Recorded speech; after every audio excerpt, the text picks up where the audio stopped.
Pour le prince Andrew, la meilleure réponse judiciaire semble être le silence. Depuis plusieurs semaines, le fils d'Elisabeth II se fait spécialement discret, alors qu'il a rejoint la monarque en Écosse. Pourtant, il ne reste pas les bras croisés.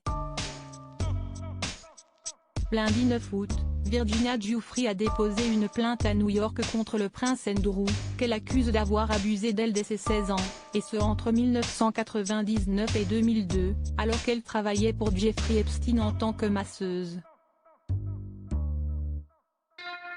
La jeune femme alors mineure, avait été recrutée par Ghislaine Maxwell à Mar-a-Lago, pour devenir la masseuse itinérante du milliardaire, mort en prison en 2019, accusée d'agression sexuelle et d'avoir organisé un trafic de jeunes femmes, offertes aux riches amis du milliardaire. Et depuis, le prince Andrew n'a pas répondu à cette plainte au civil et n'a pas publié de déclaration publique.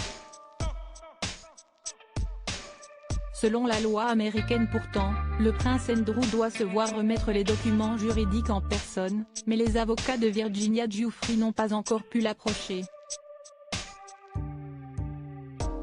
Les conseils doivent maintenant se représenter devant le tribunal le 13 septembre prochain pour demander plus de temps dans une affaire qui, selon les experts juridiques, pourrait durer jusqu'à 5 ans.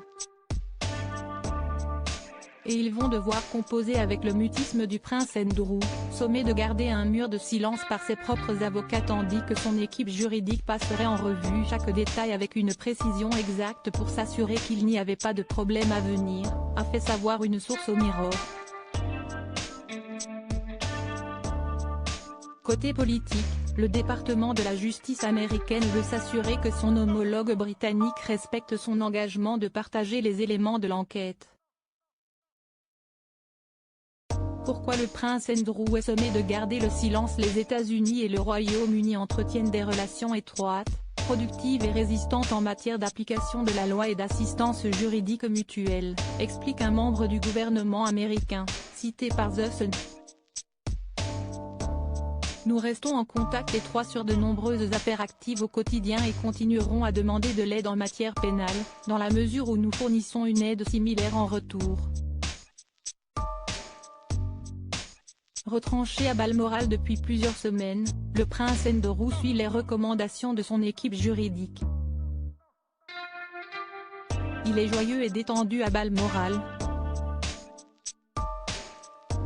Ses avocats lui ont conseillé de rester calme, de continuer à vivre et de suivre leurs conseils, affirmait l'un de ses proches, expliquant que si ses avocats lui demandent de garder le silence, c'est pour éviter un nouveau fiasco comme son interview à la BBC. Le père des princesses Béatrice et Eugénie nie toujours en bloc les accusations de Virginia Giuffre.